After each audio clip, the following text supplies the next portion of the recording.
सभी साथियों और स्टूडेंट का ओके कॉलेज में स्वागत है। आप सभी को नव वर्ष की ढेर सारी शुभकामनाएं। आज के इस वीडियो के साथ अपन पढ़ेंगे इसमें प्रतिरक्षा तंत्र के विकार। देखिए, प्रतिरक्षा तंत्र हमारे शरीर को रोगों से बचाता है। तो क्या प्रतिरक्षा तंत्र खुद भी किसी विकार से ग्रस्त हो सकता है? तो जी हाँ, प्रतिरक्षा तंत्र खुद भी कुछ विकारों से प्रभावित होता है, यानी प्रतिरक्षा तंत्र में भी कुछ गड़बड़ आ सकती है। तो यही बातें अपन पढ़ने वाले हैं इस वीडियो में कि प्रतिरक्षा तंत्र के विकार या इम्यून सिस्टम डिसऑर्डर्स। तो हमारे जो इम्यून सिस्टम डिसऑर्डर होते हैं, यानी किस तरह से प्रतिरक्षा तंत्र की कार्य प्रणाली में कोई गड़बड़ आती है, तो वो कौन कौन से उसके प्रकार है, तो वो देखने वाले हैं। तो देखिए, प्रतिरक्षा तंत्र में हमारा जो प्रतिरक्षा तंत्र है वो शरीर के अनेक रोगों के संक्रमण से हमें बचाता है। ये अपन बहुत बार पढ़ चुके हैं कि प्रतिरक्षा का काम ही है हमारे शरीर को संक्रमण से या रोगों से बचाना। लेकिन कुछ कारणों से प्रतिरक्षा तंत्र की कार्य प्रणाली, जो रोगों से लड़ने की जो ताकत है या किसी एंटीजन के प्रति अनुक्रिया करनी है और शरीर अपने और पराये में भेद करते हुए दूसरी कोशिका पर ही काम करना है, तो उस ऐसी प्रक्रियाओं में क्या होती है, कभी कभार कुछ गड़बड़ आ जाती है। तो कार्य प्रणाली में जो विकार उत्पन्न हो जाते हैं वो कहलाते हैं प्रतिरक्षा तंत्र के विकार। अब वो कौन कौन से हैं, तो वो देखिए, एक तो होता है एलर्जी, एक होता है स्व प्रतिरक्षा रोग और एक होता है प्रतिरक्षा न्यूनता रोग। तो एलर्जी जो जिसको अपन अति संवेदनशीलता भी कहते हैं, जो कि अनावश्यक प्रतिक्रिया होती है अपने प्रतिरक्षा तंत्र की। और स्व प्रतिरक्षा रोग ये होता है, देखिए, कि जो प्रतिरक्षा होती है वो खुद के ही शरीर की खुद की ही कोशिकाओं पर अटैक करने लगता है, तो वो भी अपन पढ़ेंगे। और प्रतिरक्षा न्यूनता रोग, जिसमें बॉडी का जो प्रतिरक्षा तंत्र है उसकी क्रिया में कमी आने लगती है। तो इसमें सबसे पहले अपन पढ़ेंगे एलर्जी। तो एलर्जी, स्व प्रतिरक्षा रोग और प्रतिरक्षा न्यूनता रोग, ये प्रतिरक्षा तंत्र के विकार होते हैं। अब इसमें सबसे फर्स्ट अपन पढ़ेंगे एलर्जी। एलर्जी, इसको हम अति संवेदनशीलता या हाइपर सेंसिटिविटी भी कहते हैं। तो देखिए है क्या, देखिए, हम जानते हैं कि जब भी बॉडी के अंदर कोई एंटीजन प्रवेश करता है, वो एंटीजन कोई रोगाणु भी हो सकता है या कोई पदार्थ या कोई केमिकल, कुछ भी हो सकता है जो बाहर से बॉडी में प्रवेश करता है। तो वो एंटीजन्स होते हैं, वो प्रतिजन होते हैं, और प्रतिजन के प्रति हमारा जो प्रतिरक्षा तंत्र वो अनुक्रिया करता है। लेकिन कई बार ये होता है कि कुछ ऐसे एंटीजन्स बॉडी में आते हैं जिनके लिए प्रतिरक्षा तंत्र की उतनी तेजी से अनुक्रिया की आवश्यकता नहीं थी। इसलिए कभी कभार क्या होता है, कुछ प्रतिजन के प्रति बहुत ज़्यादा अनुक्रिया दिखाता है बॉडी, तो उसे अपन एलर्जी या अति संवेदनशीलता कहते हैं। तो देखिए, फर्स्ट एलर्जी पढ़ेंगे अपन कि जब शरीर का प्रतिरक्षा तंत्र किसी प्रतिजन के विरुद्ध आवश्यकता से अधिक अनुक्रिया दर्शाने लगता है, तो उसे एलर्जी अथवा अति संवेदनशीलता कहते हैं।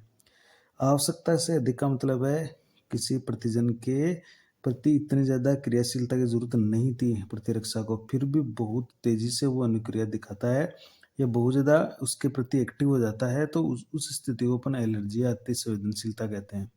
अर्थात प्रतिरक्षा तंत्र की अनावश्यक अनुक्रिया या जो संवेदनशीलता होती है वही एलर्जी होती है। अब एलर्जन क्या होते हैं, तो देखिए, वे पदार्थ जो एलर्जी उत्पन्न करते हैं उन्हें एलर्जन कहते हैं। वो कौन कौन से पदार्थ हो सकते हैं, जैसे धूल। अब धूल के कण तो चारों ओर वातावरण में उड़ते रहते हैं, तो इन धूल के कणों के प्रति प्रतिरक्षा तंत्र को एक आवश्यकता से अधिक अनुक्रिया नहीं करनी थी, लेकिन जब प्रतिरक्षा तंत्र धूल के कणों के खिलाफ आवश्यकता से ज़्यादा प्रतिक्रिया करने लगता है, तो वो फिर एलर्जी बन जाती है। तो धूल है, पराग कण है, कार्बन के कण है जो कि धुएं में उड़ते रहते हैं। पराग कण भी प्रकृति के अंदर खूब उड़ते रहते हैं, कुछ प्रोटीन है, जैसे परागकणों के अंदर प्रोटीन भी पाई जाती है।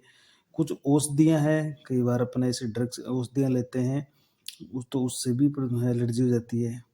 प्राणी लघुशल्क यानी विभिन्न जानवरों के जो शरीर के जो है सूखे हुए कुछ भाग होते हैं, शल्क होते हैं, वो भी उड़ते रहते हैं। इसके अलावा भोज्य सामग्री जैसे मछली, अंडा, दूध, यहाँ तक कि गेहूँ, बाजरा। कई व्यक्तियों में तो मछली, अंडे या दूध से भी एलर्जी हो जाती है, या गेहूँ, बाजरे से भी एलर्जी हो जाती है। इसी तरह से ऊन, संश्लेषित रेशों के कपड़े, हेयर ड्राई। कई व्यक्ति होते हैं जो ऊन के कपड़े नहीं पहन सकते, ऊन के कपड़े पहनते हैं, उनकी त्वचा में एलर्जी हो जाती है। या जो संश्लेषित रेशे होते हैं, जैसे पॉलिस्टर है या नायलॉन है, तो उनके कपड़े पहनने से भी कई व्यक्तियों को एलर्जी देखी गई है। या जैसे वो हेयर ड्राई, बालों में जो कलर लगाते हैं डाई, वो लगाते ही उनके त्वचा में एलर्जी हो जाती है। तो ये जो जितने भी हम कारक देख रहे हैं, ये जो पदार्थ हैं, ये कारक है, ये एलर्जी पैदा कर सकते हैं। हालांकि सब व्यक्तियों में एलर्जी पैदा नहीं करते हैं। कुछ व्यक्तियों का शरीर इन कारकों में से किसी भी कारक के प्रति अति संवेदनशील हो जाता है, और वही स्थिति फिर एलर्जी बनती है। अब इस एलर्जी का कारण क्या है, देखिए। तो एलर्जी का कारण है कि जब आईजीई, तो इसको मैंने लिख रखा है कि देखिए, जब पहली बार कोई एलर्जन शरीर में प्रवेश करके शरीर के प्रतिरक्षा तंत्र के संपर्क में आता है, क्योंकि कोई भी एलर्जन या कोई भी बाह्य पदार्थ जब शरीर में प्रवेश करता है, तो निश्चित बात है कि वो प्रतिरक्षा तंत्र के तो संपर्क में आएगा ही आएगा। अब प्रतिरक्षा तंत्र उसके साथ किस तरह की अनुक्रिया करता है, तो प्रतिरक्षा तंत्र उत्तेजित हो जाता है। जैसे संपर्क में आएगा, प्रतिरक्षा तंत्र उत्तेजित हो जाएगा और एलर्जन के विरुद्ध आईजीई प्रतिरक्षी का निर्माण शुरू कर देता है। तो देखिए, ये इम्पोर्टेंट बात है। एलर्जी में हमेशा जो एंटीबॉडी बनती है वो आईजीई प्रकार की बनती है, तो आईजीई प्रतिरक्षी बनने लगते हैं। अब पहली बार में एलर्जी के लक्षण प्रकट नहीं हो पाते हैं। कारण क्या है? क्योंकि प्रतिरक्षा तंत्र पहली बार में प्राथमिक अनुक्रिया करता है, जो कि धीमी गति से होती है, बहुत ही धीमी गति से होती है। इसलिए पहली बार में कोई लक्षण प्रकट नहीं होता है, और पहली बार में आईजीई बन रही होती है, इसलिए निर्माण इसका जारी है। इसलिए पहली बार में एलर्जी के लक्षण प्रकट नहीं होते हैं।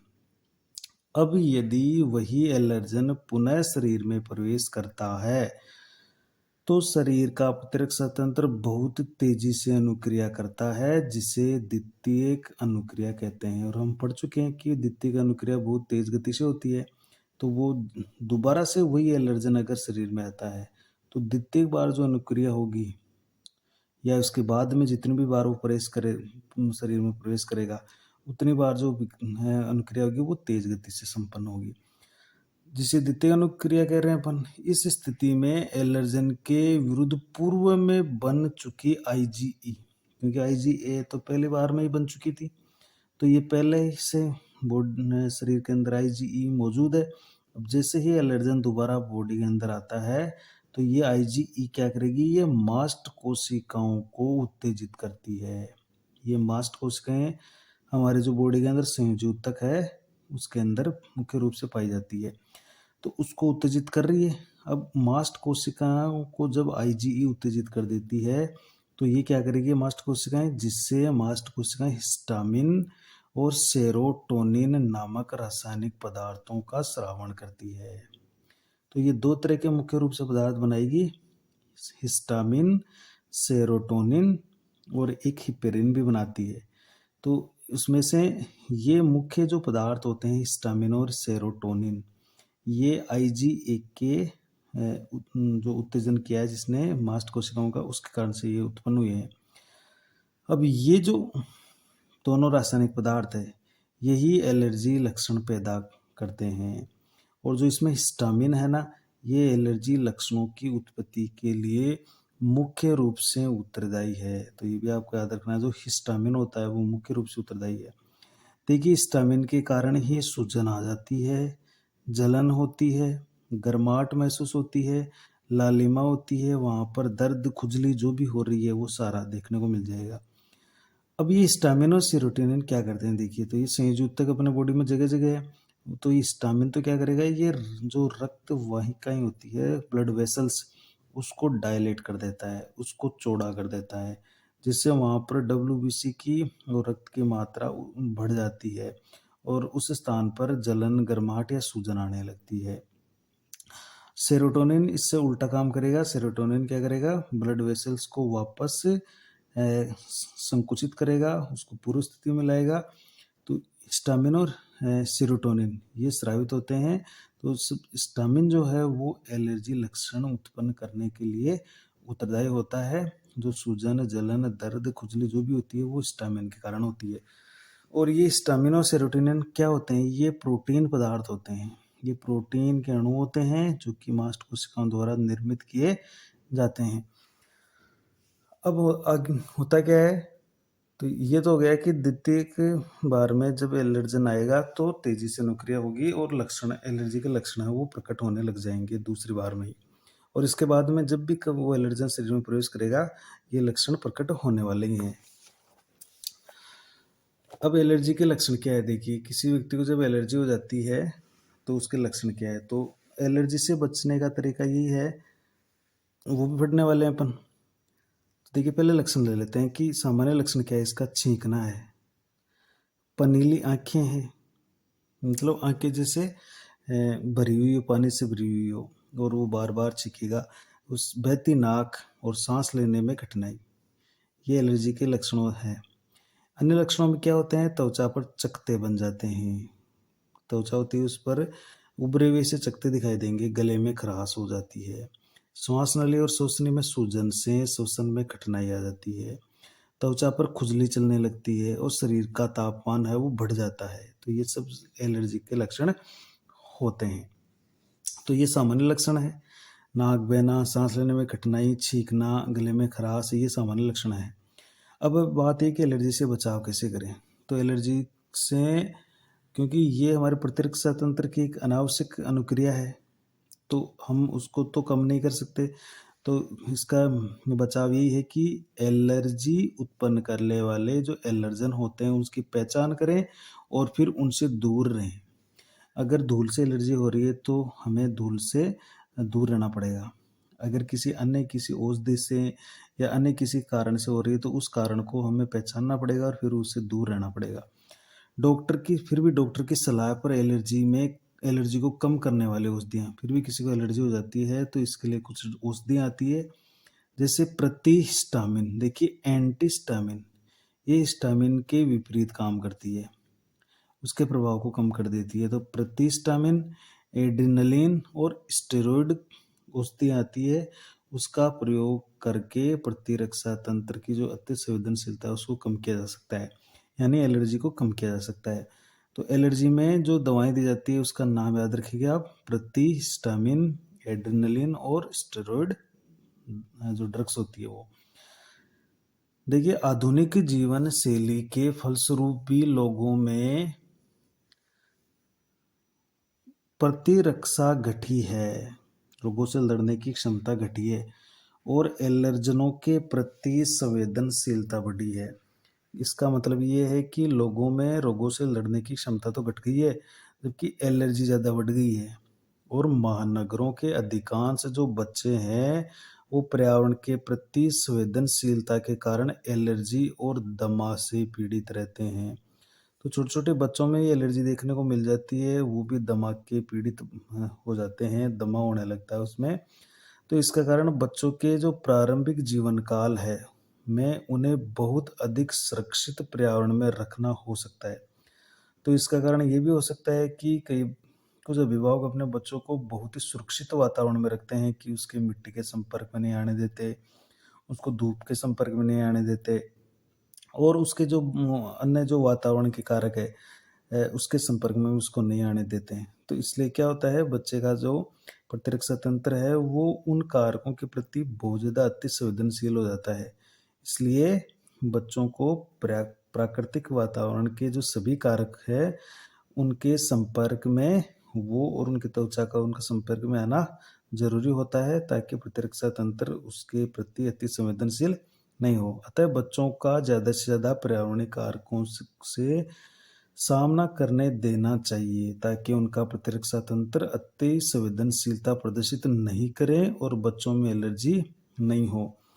तो जो भी बच्चा अगर बार-बार मान लीजिए धूल से संपर्क में आता रहेगा या धूप के संपर्क में आएगा या हर जो खाद्य सामग्री है उसका इस्तेमाल करेगा तो उसमें एलर्जी होने की संभावना बहुत कम हो जाती है। तो एक लाइफ़स्टाइल जो अभी वर्तमान में बन रही है बच्चों की, उसके कारण से भी बच्चे हैं वो एलर्जी के शिकार बन रहे हैं। तो ये तो थी एलर्जी। इसके बाद में अपन अब ये तो थी एलर्जी। अब अपन दूसरा एक प्रतिरक्षा का एक विकार और पढ़ लेते हैं। देखिए ये है स्व प्रतिरक्षा रोग, जिसको अपन बोल रहे हैं ऑटो इम्यून डिजीजेस। तो ऑटो इम्यून डिजीज क्या होती है या स्व प्रतिरक्षा? देखिए स्व यानी अपना खुद का प्रतिरक्षा रोग। तो होता क्या है कि जब व्यक्ति का प्रतिरक्षा तंत्र उसके स्वयं की शरीर की कोशिकाओं पर हमला करके नष्ट करने लगता है और इसे ही हम स्व प्रतिरक्षा रोग कहते हैं। मतलब ये एक विचित्र स्थिति हो जाती है कि एक व्यक्ति का शरीर का जो प्रतिरक्षा तंत्र है वो खुद की कोशिकाओं को हमेशा अपना मानता है और दूसरी कोशिका को ही हमला करके नष्ट करता है। लेकिन कई कारण ऐसे हो जाते हैं कि खुद के ही शरीर का प्रतिरक्षा तंत्र खुद की ही शरीर की कोशिकाओं पर अटैक करने लगता है। तो उसे स्व प्रतिरक्षा रोग कह रहे हैं। मतलब खुद की आत्महत्या हो रही है, प्रतिरक्षा तंत्र खुद की ही शरीर की कोशिकाओं को नष्ट कर रहा है। यह कभी-कभी आनुवांशिक कारणों और अज्ञात कारणों से होता है। अब जब ये खुद की शरीर की कोशिकाओं को ये नष्ट कर रहा है तो इसका मतलब है प्रतिरक्षा तंत्र की कार्यप्रणाली में कोई गड़बड़ हुई है। उसने खुद की ही शरीर की कोशिकाओं को बाहर वाली कोशिका मानना शुरू कर दिया है। तो इसका क्या कारण हो सकता है? इसके कुछ आनुवांशिक कारण हो सकते हैं और कुछ अज्ञात कारण भी है जिनका अभी पता लगाना संभव है। इसमें व्यक्ति के स्वयं के शरीर की कोशिकाएं ही प्रतिजन का कार्य करती है। देखो तो वो अपने खुद की शरीर की कोशिकाओं को प्रतिजन मानने लगता है, यानी बाह्य पदार्थ की तरह उसको देखने लगता है प्रतिरक्षा तंत्र। और इन प्रतिजनों को स्व प्रतिजन या ऑटो एंटीजन भी कहते हैं। तो खुद के शरीर की कोशिकाएं प्रतिजन की तरह काम करने लगती है तो उन कोशिकाओं को अपन कह देंगे स्व प्रतिजन। अब जैसे इसके कुछ उदाहरण देखते हैं अपन, उस जिसमें आपकी किताब में जो सबसे इम्पोर्टेंट उदाहरण दिया गया है वो ये है आमवाती संधि शोध, जिसको रूमेटोइड आर्थराइटिस भी कहते हैं। रूमेटोइड आर्थराइटिस जो जॉइंट होते हैं ना, उन जॉइंट्स में यानी जोड़ इसमें प्रभावित होते हैं और वो गर्म सूजन युक्त जोड़ और दर्द होने लगता है।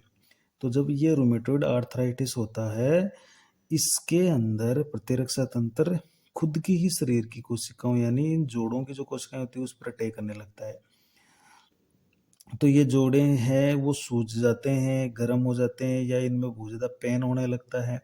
तो आमवाती संधि शोथ या रूमेटोइड आर्थराइटिस एक स्व प्रतिरक्षा रोग का उदाहरण है। इसके अलावा देखो मायोस्थेमिया ग्रेविस, ये पेशी कोशिकाएं इसमें प्रभावित होती है और वो नष्ट होने लगती है। मतलब खुद का प्रतिरक्षा तंत्र खुद की पेशी कोशिकाओं को नष्ट करने लगेगा। ऐसा स्व प्रतिरक्षा मायोस्थेमिया ग्रेविस है। एक क्रोनिक एनीमिया है। इसमें आरबीसी प्रभावित होती है और आरबीसी नष्ट होने लगती है। मतलब प्रतिरक्षा तंत्र आरबीसी ऊपर अटैक करने लगेगा। एक क्रोनिक हेपेटाइटिस होता है, इसमें यकृत की कोशिकाएं नष्ट होने लगती है, यानी खुद का प्रतिरक्षा तंत्र यकृत की कोशिकाओं पर अटैक करने लगता है। एक देखिए इम्पोर्टेंट हाशीमोटो का रोग, हाशीमोटो का रोग या इसको थायराइड की आत्महत्या भी कहते हैं। ये क्या होता है कि थायराइड ग्रंथि द्वारा स्रावित हार्मोन, उस हार्मोन का क्या नाम है? थायरोक्सिन। T3 और T4 कैल्सिटोनिन ये मुख्य हार्मोन होते हैं थायराइड ग्रंथि द्वारा। तो थायराइड इनको सम्मिलित रूप से अपन थायरोक्सिन हार्मोन कह रहे हैं। तो थायराइड ग्रंथि द्वारा स्रावित जो थायरोक्सिन हार्मोन है उसकी कमी हो जाती है, तो उस कमी की को पूर्ति करने के लिए दी जाने वाली दवा ही प्रतिजन की तरह कार्य करती है। अब किसी को थायराइड की प्रॉब्लम हो जाती है तो डॉक्टर के पास जाता है। डॉक्टर उस थायराइड ग्रंथि के हार्मोन की कमी से जो दवाएं देता है, उन दवाओं को ही शरीर का प्रतिरक्षा तंत्र प्रतिजन मानने लगता है। देखिए, और प्रतिरक्षा तंत्र इसके खिलाफ प्रतिरक्षी बना लेते हैं। उस एंटीजन के खिलाफ प्रतिरक्षा बना लेंगे और जिससे थायराइड ग्रंथि नष्ट होने लगती है। फिर वो थायराइड ग्रंथि को भी प्रतिजन मारने लगता है, क्योंकि ये जो दवाएं हैं वो थायराइड ग्रंथि के लिए दी गई है, तो थायराइड ग्रंथि को नुकसान पहुंचाने लगेगा। इसे ही हाशिमोटो का रोग या थायराइड की आत्महत्या कह रहे हैं। देखिए, तो ये थी स्व प्रतिरक्षा रोग के कुछ उदाहरण। हमने 3-4 उदाहरण दे रखे हैं। आपकी किताब में सिर्फ एक उदाहरण दिया गया है आमवाती संधि शोथ का।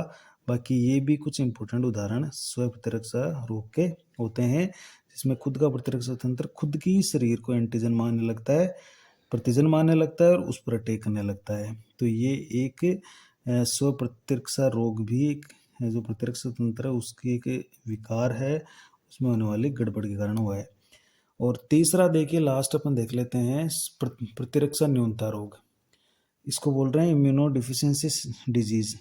तो देखिए, प्रतिरक्षा न्यूनता रोग में कि प्रतिरक्षा में ही कमी आ जाती है, जिसके कारण क्या होगा, कोई भी रोगजनक शरीर में प्रवेश करेगा वो रोग फैलाता रहेगा। चाहे वो सामान्य रोगजनक भी आ जाए तो उसको भी रोग फैलाने से कोई नहीं रोकेगा, क्योंकि प्रतिरक्षा तंत्र में ही कमी आ गई। तो लड़ने वाला ही नहीं है, तो कोई भी छोटा मोटा कोई भी रोगाणु शरीर में प्रवेश करेगा और रोग फैलाता रहेगा। और इसके उदाहरण जैसे एक एड्स इसका एक उदाहरण है। कभी कभी प्रतिरक्षा तंत्र की कुछ कोशिकाओं की कार्य प्रणाली में गड़बड़ी के कारण यह रोगजनकों से शरीर की सुरक्षा करने में असक्षम हो जाता है। तो कई बार प्रतिरक्षा तंत्र की जो कुछ सेल होती है उसकी कार्य प्रणाली में गड़बड़ हो जाती है, तो उससे पूरा प्रतिरक्षा ही गड़बड़ हो जाता है। पूरा प्रतिरक्षा तंत्र ही अपनी सुरक्षा करने में असमर्थ हो जाता है, जिसके कारण सामान्य रोगजनक भी शरीर में रोग फैला देते हैं और शरीर अनेक रोगों का घर बन जाता है। ऐसे रोगों को प्रतिरक्षा न्यूनता रोग कहते हैं, जैसे एड्स। देखिए, एड्स ये रोग। अब एड्स में क्या होता है, देखिए किस तरह से ये गड़बड़ होती है प्रतिरक्षा तंत्र में। एड्स का जो रोग कारक है वो HIV होता है, वायरस है, RNA वायरस। अब जैसे ही ये बॉडी में प्रवेश करता है तो ये क्या करेगा, एक सेल होती है टी हेल्पर सेल। देखिए, ये टी हेल्पर सेल ये क्या करती है, प्रतिरक्षा तंत्र को जगाती है कि ये बोलेगी कि देखिए इस शरीर में एक वायरस आ गया है। तो प्रतिरक्षा तंत्र को ये जगाएगी, और प्रतिरक्षा तंत्र को ये जगाएगी तो बी कोशिकाएं हैं वो जगेगी। इसके अलावा जो टी किलर सेल है वो एक्टिव हो जाएगी। तो बी सेल तो क्या बनाएगी, फटाफट प्लाज्मा सेल बनाएगी। प्लाज्मा सेल क्या बनाएगी, एंटीबॉडी बनाएगी, और एंटीबॉडी फिर इस वायरस को नष्ट कर देगी। टी किलर सेल क्या करेगी, T cell killer cell direct ही इसको जाकर खत्म कर सकती है। लेकिन होता क्या है कि ये HIV सबसे पहले इस टी हेल्पर सेल पर अटैक करता है। तो प्रतिरक्षा तंत्र को कोई जगाने वाला नहीं है, एक्टिव करने वाला नहीं है, इसलिए बी सेल वहाँ पर मौजूद है लेकिन इसके खिलाफ कोई काम नहीं करती है। इसी तरह से टी सेल है वो बी इसके खिलाफ काम नहीं करती है। हालांकि स्टार्टिंग में ये काम कर रही होती है, लेकिन HIV टी सेल पर अटैक करके इसके अंदर अपने ग्रोथ को बढ़ा लेता है। तो यही है कि अगर एक कोशिका में कोई गड़बड़ी हो जाती तो पूरा प्रतिरक्षा तंत्र सुरक्षा करने में असक्षम हो गया। तो ये जैसे HIV टी हेल्पर सेल को अटैक करके पूरे प्रतिरक्षा तंत्र को प्रभावित कर रहा है। तो ये प्रतिरक्षा न्यूनता रोग एड्स इसका उदाहरण है। तो नेक्स्ट वीडियो में अपन एड्स के बारे में कंप्लीट चर्चा करने वाले हैं। Thank you.